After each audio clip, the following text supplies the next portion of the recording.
project, like all the projects of the past, will be useless. Because in the past, they had worked on projects.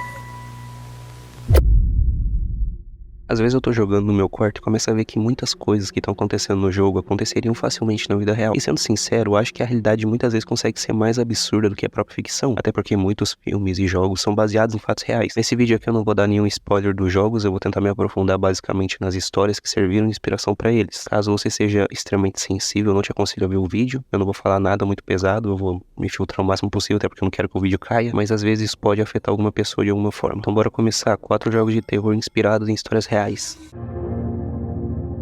The Town of Light, um jogo que retrata a vida de Renée, uma menina que foi levada da sua casa em 1938 para um sanatório. Ela era provavelmente esquizofrênica, e você como jogador vai assumir o papel da Renée.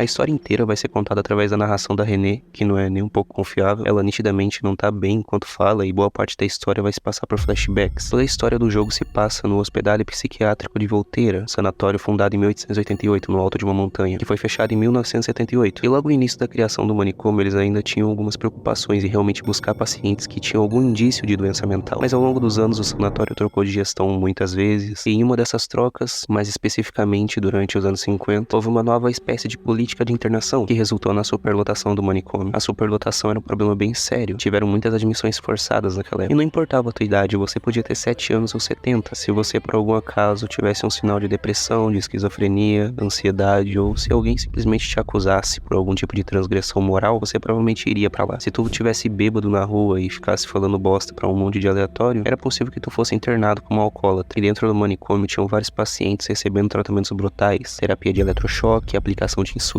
para induzir o paciente ao coma, uso excessivo de sedativos. Eles muitas vezes serviam de cobaia para algum tipo de remédio experimental. Em alguns casos eram isolados em salas escuras durante vários dias, e no pior dos casos o paciente podia ser obrigado a passar por uma lobotomia, fora a negligência médica constante no local. Muitos pacientes não tinham nem sequer acesso à higiene básica, e acabava muitas vezes agravando algum tipo de quadro clínico. E mesmo depois de 45 anos do fechamento do manicômio, ele ainda parece um cenário de horror. E até hoje ainda tem muitos e muitos móveis, tem muitos pertences, tem muitas cartas de alguns dos pacientes jogados por lá. A natureza tá lentamente tomando posse do local, e em alguns locais é possível ver manchas de sangue espalhadas pelo chão. O manicômio foi perfeitamente esculpido dentro do jogo, e de verdade, esse jogo aqui consegue ser um dos mais estranhamente perturbadores e emocionantes que eu já joguei. Ele é uma representação de alguém que tá lentamente se perdendo na loucura. Ele não aposta em nenhum tipo de jumpscare, perseguição ou algo do tipo, e muita gente não vai gostar dele porque o desenvolvimento é lento, é mais calmo, é muito mais focado na história. Mas considera dar uma chance pra esse jogo. A abordagem madura e sensível à saúde mental que ele tem não vai te decepcionar. Essa história apresenta pessoas inocentes sendo tratadas como possíveis ameaças à sociedade. Enquanto isso, na próxima história a gente vai ver uma pessoa que parecia ser inocente, mas que na verdade era uma sádica de carteirinha.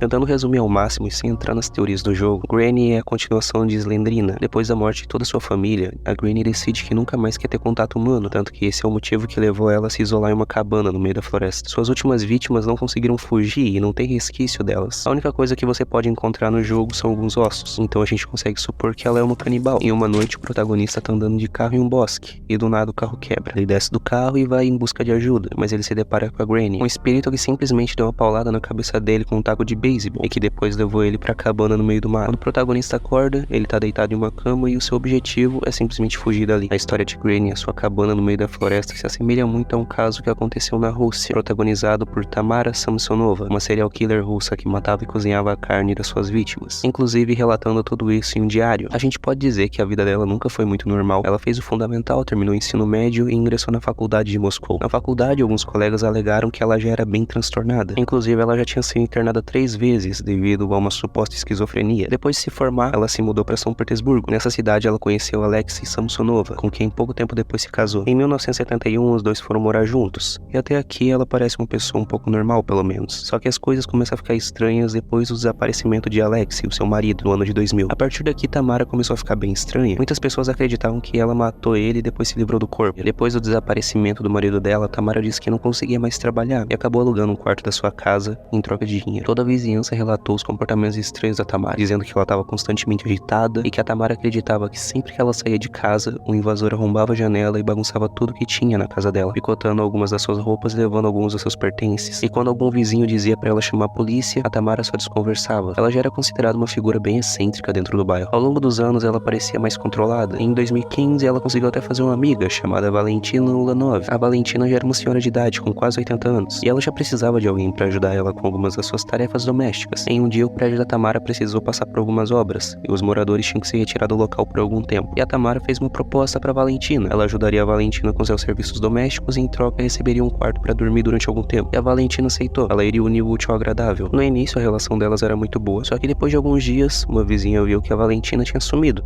Não aparecia no prédio, e desconfiada, ela ligou para casa da Valentina, só que ninguém atendia. E quando ela foi bater na porta, ninguém atendeu. E a casa parecia que sempre estava vazia. Então um dia ela decidiu chamar a polícia. Quando a polícia chegou no local, acabou por interrogar a Tamara. E ela disse que só tinha visto a amiga deitada no chão da sala quando acordou. Ela foi lá fazer um golinho de café. E depois que voltou, o corpo tinha simplesmente sumido. A polícia encontrou muitas incoerências no depoimento da Tamara e acabou por investigar as imagens da câmera de segurança do prédio. As câmeras mostraram a Tamara carregando uma panela. E quando a polícia foi ver o que tinha dentro daquela panela, eles encontraram a cabeça da Valentina. E bom, Tamara foi pega em flagrante. Tamara não resistiu de forma alguma à prisão. Ela ainda colaborou com os policiais, confessando vários outros crimes. Ela confessava suas barbaridades como se estivesse falando com os amigos dela na fila da lotérica. E quando a polícia fez as buscas na casa da Valentina, encontraram um diário. Esse era o diário da Tamara, onde ela registrava todos os detalhes dos seus crimes. Ela colocava o nome da vítima, a data do crime, detalhes de como ela tinha matado a pessoa, o local da desova e muitas outras coisas. Algumas partes do diário indicam que ela não matava somente por causa dos seus delírios, e que tinha uma espécie de lado ritualístico, onde ela matava as vítimas para servirem de sacrifícios, mas isso não foi confirmado, só existem os indícios mesmo. Ela chegou até a alegar que cozinhava a carne das vítimas para comer em um dos seus surtos psicóticos. Na Rússia, ela foi carinhosamente apelidada de Baba Yaga, uma personagem do folclore eslavo que morava no meio do mato, e a sua casa era rodeada de ossos e crânios humanos, porque ela tinha uma dieta baseada em carne humana. Hoje ela tá presa e aparenta tá bem feliz. Ela inclusive tinha dito que esperou 10 anos para ser presa e que estava ansiosa por isso. Pois é, às vezes as pessoas mais perigosas estão bem próximas da gente, até porque ninguém espera que uma senhora de idade seja uma assassina tão fria.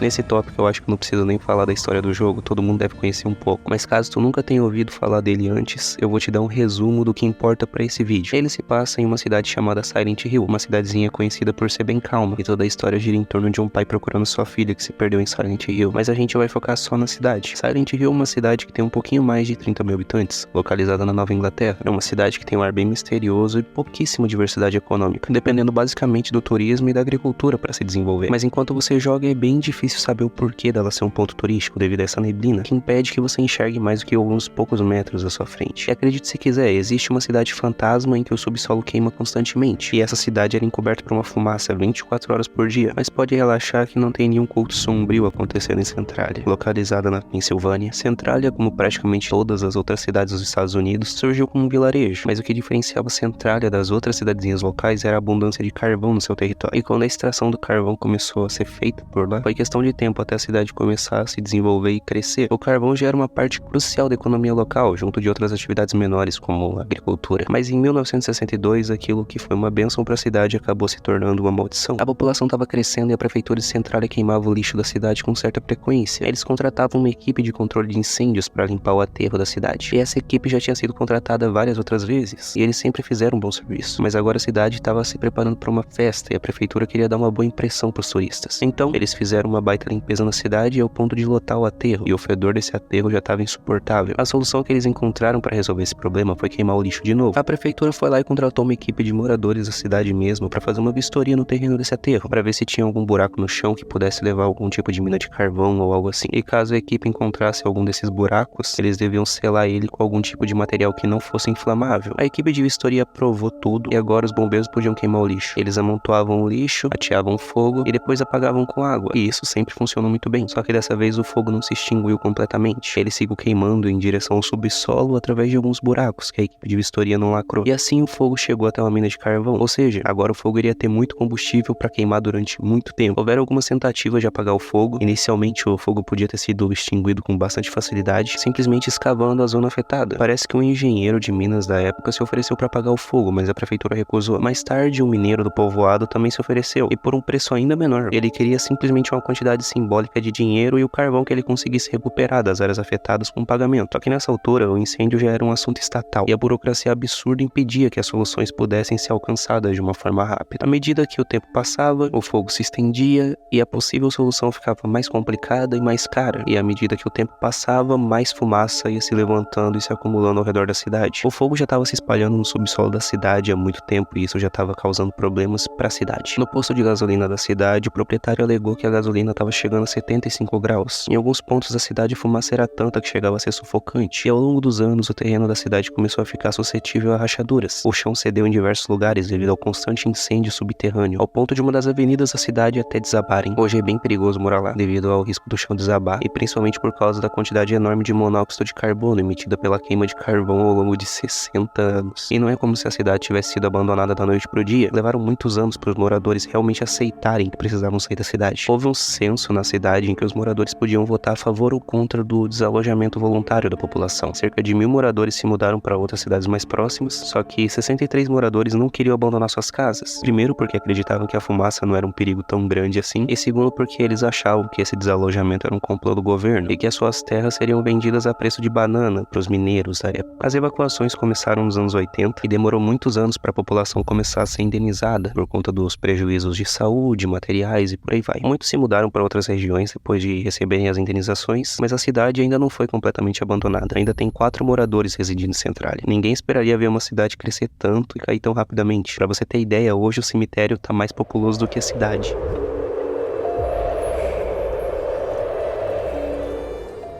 Se por algum acaso você gosta de algum tipo de jogo, pegada meio Outlast, meio Amnesia, é bem provável que tu goste de College. Esse é um survival horror que se passa na Rússia. A área do jogo, que é bem grande por sinal, é um dos principais pontos do jogo, junto da história. Se tu não prestar atenção no jogo, você vai se perder no meio das florestas, no meio das cavernas, e boa sorte para aprender a ler o mapa também. Toda a história do jogo gira em torno dos boatos relacionados a um dos acontecimentos mais misteriosos do país, o Paço de Atilov. Esse caso é gigantesco e cheio de detalhes que dariam um vídeo próprio só pro caso. Então aqui eu vou te dar um resumo do resumo sobre ele. Em 2 de fevereiro de 1959 ocorreu um incidente do Paço de Atilov, envolvendo a morte de 9 estudantes do Instituto Politécnico de Ural. A expedição era liderada por Dyatlov e tinha o objetivo de escalar a montanha Otorten. No entanto, eles perderam a orientação devido às condições climáticas severas e acabaram montando acampamento em College, uma outra montanha. Dyatlov combinou que mandaria um telegrama assim que o grupo retornasse a avisar. Estimava-se que isso ocorreria por volta de 12 de fevereiro mais ou menos. E mesmo que atrasasse alguns dias, ainda seria algo normal, né? No dia 20 de fevereiro, vários familiares já estavam bem preocupados porque não estavam recebendo notícias dos seus parentes. E esses parentes pediram para o instituto ir atrás dos alunos desaparecidos. Inicialmente, uma equipe de busca foi formada, somente com alguns professores e alunos voluntários, e eles foram atrás dos alunos desaparecidos. Só que pouco tempo depois, até o exército já estava envolvido na busca. Em 26 de fevereiro, uma equipe encontrou o acampamento dos alunos. E aqui já começam todos os mistérios por trás do incidente. A barraca estava rasgada de dentro para fora, de acordo com a investigação.